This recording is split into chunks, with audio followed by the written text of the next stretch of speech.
Hey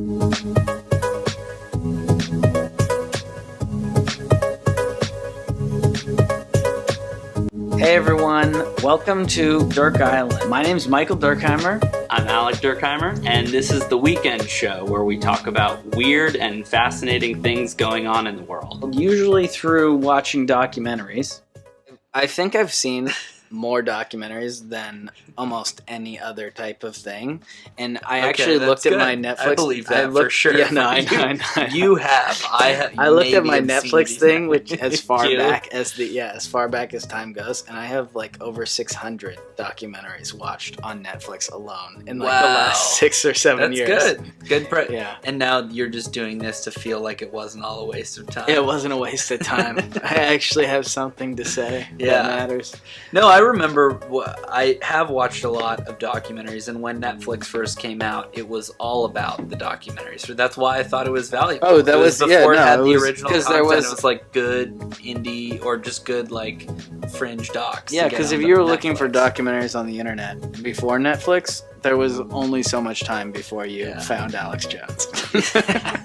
Got into the conspiracy. I've had enough. Basically, you can't go that long looking for for documentaries outside that before you get to the aliens were inside the pyramids. You know, lizards putting are things inside the government. Yeah.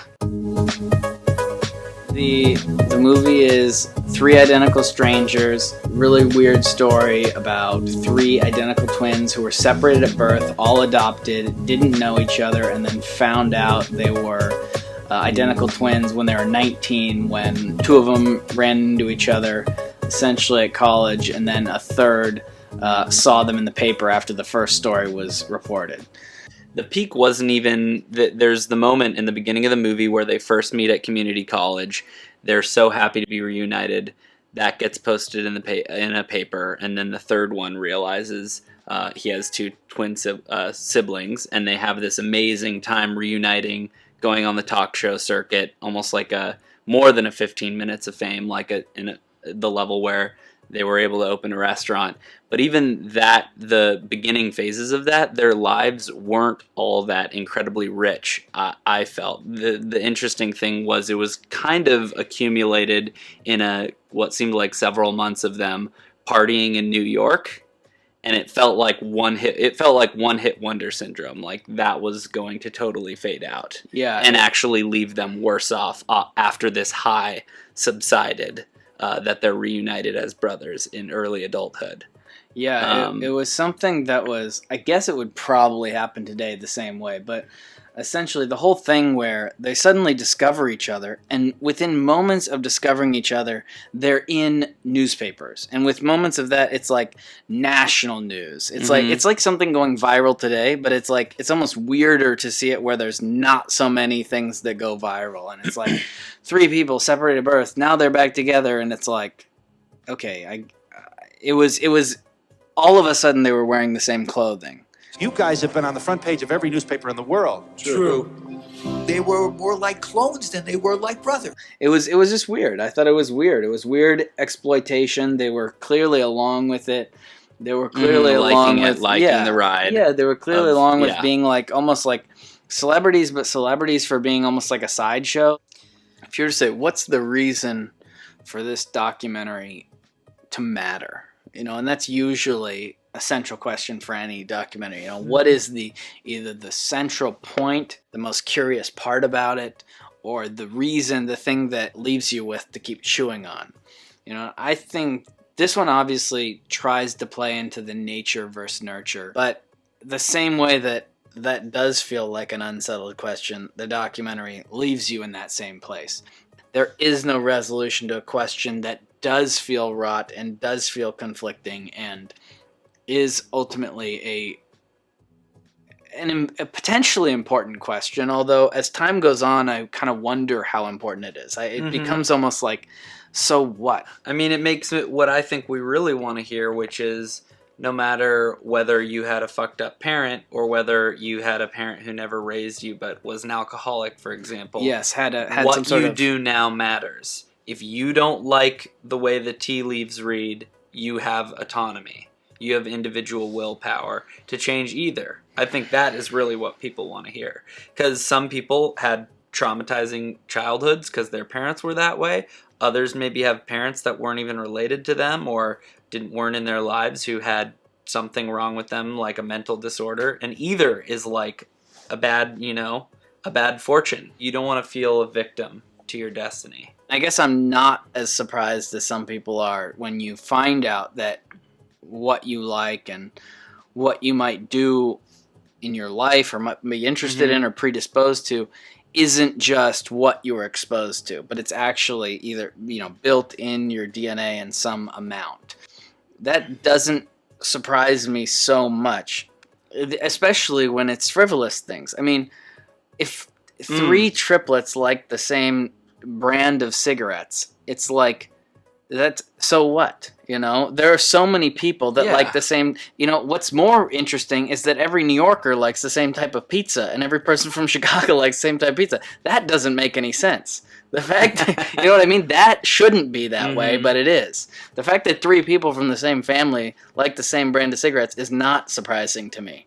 You know what I mean? Like, that's the way that I'm like. So a lot of the stuff that they point to say that nature is so powerful is not actually all that interesting to me. It's almost more interesting to me when nurture or where someone lives actually so powerfully affects what they are. So I guess I start from a different default. I'm like, nature actually is really powerful. It's really interesting to me when nurture matters a lot. Whereas I guess a lot of people are sitting there going, oh well, everyone's just could be anything, and then nature has this mysterious force that's driving through. The fact that people from the same family have similar interests, have similar preferences, similar tastes, similar thoughts.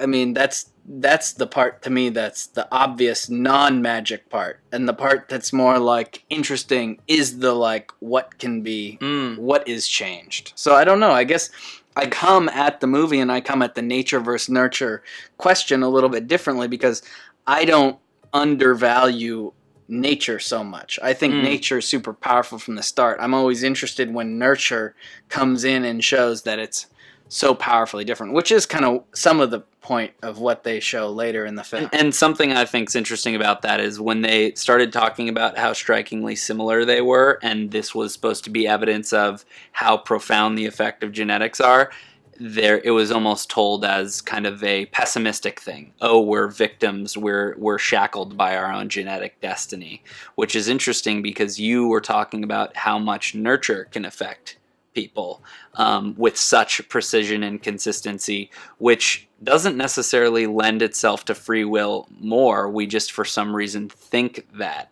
is. If your parents are a certain way every single time, if you're abused and you become an abuser every single time, or with, some crazy level of predictability, where is free will in that? It's not our genes, but it's just our mom and dad and who fucked us up when we were 6 years old. If you're nurtured, some Freudian situation where whatever went into your psyche, you're predetermined by. I think that is the most. Yeah, that is the obviously the most profound debate in the thing, nature versus nurture. But the presumption always is that nature means you lack free will, and nurture means you're free to be fucked up by all sorts of external stimuli, or to choose your own way in life, which is fine. But what's so funny is that nurture is the cause of a lot of the worst things as well. The fact that people so closely follow the same religion as their parents, is that supposed to be some sort of nature thing? Of course not. I mean, it's a nurture, but it's like, that doesn't mean it's necessarily free will. It means it's just like there's a huge drive through nurture to conformity and to similarity and to assimilation within a group. The fact that people do so many things through nurture, to me, is in a sense more fascinating, because it seems like it just can't be the way it is. It just can't be that most people with a certain political belief of their parents happen to have the same one. It just I mean, I guess, yeah, I guess they could have the same brain patterns, but most likely it's a lack of free will, I guess you could say. That's going to that kind of thing. You are exposed to a certain set of stimuli. That stimuli can trap you a bit, even if it is not genetically hardwired.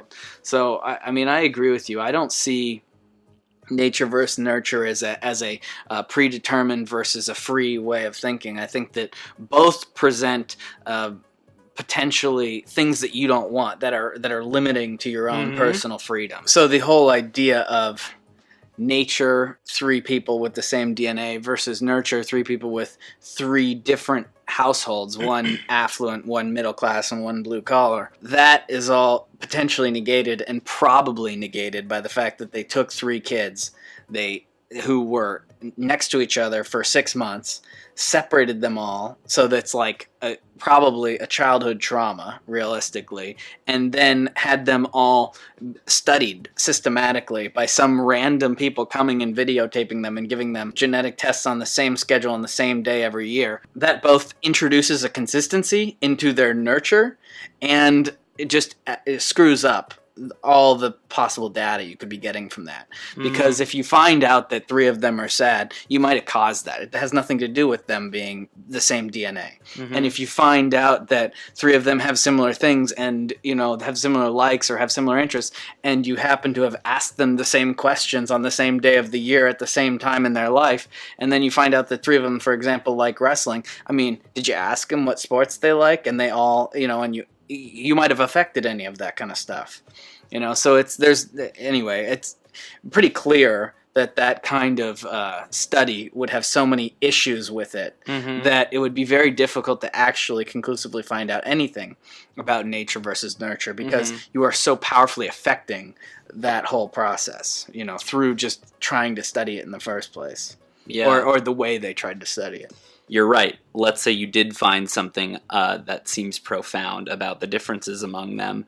You could never, like, for example, socioeconomic effect on childhood development. They put them in technically 3 different socioeconomic levels, but they can't control for things like the type of parents they were. And they noted that the middle class dad was abnormally strict, and that was kind of a standout thing. So there's a million different variables they couldn't control for. So even if they thought they were manipulating a variable by splitting the children up and putting them in different households of socioeconomic status, another scientist who's reviewing this research could just easily say, well, you didn't control for a million other things, so why intervene and do a trick? Why try to control it when you really have no control over the environment, versus just do a survey study? Yeah. And it's kind of muddy in the process. You usually, at least from my limited experience, you would either do one or the other, and each has different advantages. It was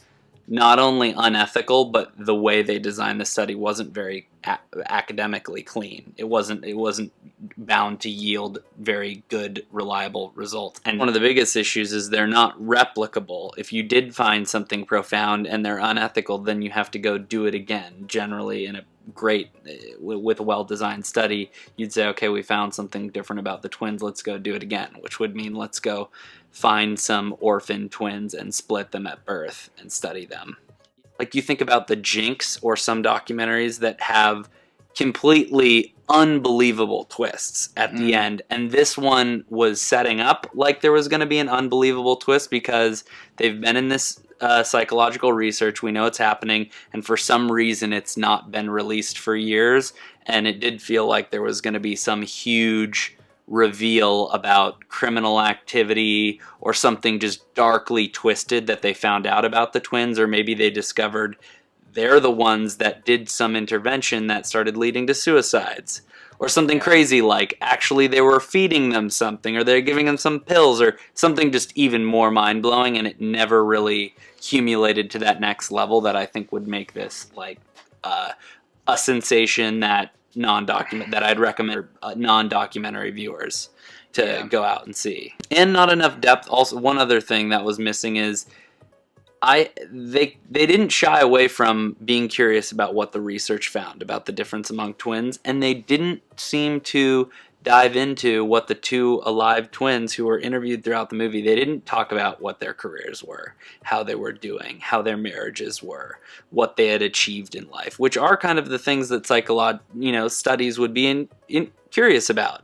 They don't. The documentary has the chance to, in a kind of somewhat ethical context, ask them questions about what their lives are. Now, granted, that would be maybe because it's messed up to go, oh, it's really fucked up, you were split at birth to be studied, and by the way, we want to ask you some interesting questions, but they didn't look like thriving, like, this is our origin story to how we ended up reuniting and then living fulfilling lives here on out. They look kind of older, and then they never show Eddie, the third brother, so you're assuming he's either dead or something tragic has happened. Mm-hmm. And they don't show that. They show the first brother, Bobby, for the first 20, and then 20 minutes in, they show David, who's unrecognizable to his other brother currently. My first thought was, whoa, nurture does a lot. I mean, he seemed completely different. He was a different weight. You give 50 years, he was totally different. Totally different looking. Why I say it, maybe it's not about I don't want any off-limit spaces in a documentary, but I wanted to know more about the characters. You were saying some of the favorite documentaries that really start to be where you tell people who aren't just into that genre to go out and see it because it's that fascinating, are ones with amazing characters. Exactly. That are super singular and weird. You see Mr. Rogers, someone who you cannot put in a box, and they just didn't have enough detail about the main twins. Their story was amazing, but the twins themselves, or the two remaining triplets themselves, weren't that fascinating of men, I didn't think, and they didn't give enough detail to make them fascinating people. They were kind of just happy-go-lucky, almost like frat bros at their peak, who are enjoying 15 minutes of fame and loving it. And it seemed like jolly guys, but nothing particularly special about them besides their story. And then into adulthood, we get no detail. So there's no characters to latch onto there. Exactly. And what's difficult about it is that I enjoy documentaries that are extremely interesting because the character is charismatic in some way, but I also enjoy when they show a sadness, when they show vulnerability, and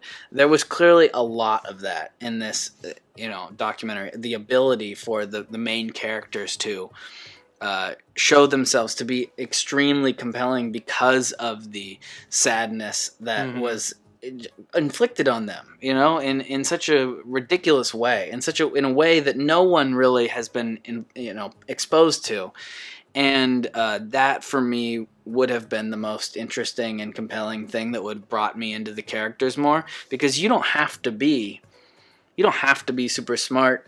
You don't have to have done, you don't have to have won some crazy sports thing or have accomplished something, but there's a ton of ways to be very interesting and to have very interesting characters in a documentary. You're right. I think that was a little bit of a problem, is that there wasn't any singular character or characters in this one that really draw you in, that keep you thinking about each of the pieces. I think this was good. I mean, it was well done, and it was a good story, and it was interesting, and it wasn't factually lacking, which some documentaries are, where they're pulling so hard they really want to say something so badly that it's like bad journalism. It's like not even legit. There are a number of things like that. Good. They really are just like some sort of propaganda, is what some documentaries are like. Aside from the fact that I didn't know that these experiments were done on real people in the United States, and it does have this Nazi-esque, like Holocaust experiment type angle to it, which is kind of surprising that would ever happen in the United States. I thought, though, that there's not enough for a non-documentary fan to really to get into. Totally agree. If you're watching, they put way too much emphasis, like some people seem to, on how fascinating it is that someone would be twins after being separated, which I agree with you is only compelling as a snippet. It's not a movie's worth of entertaining for me. Hi, everyone. If you want to keep up with us, you can subscribe on Apple Podcasts or on YouTube for the video episodes.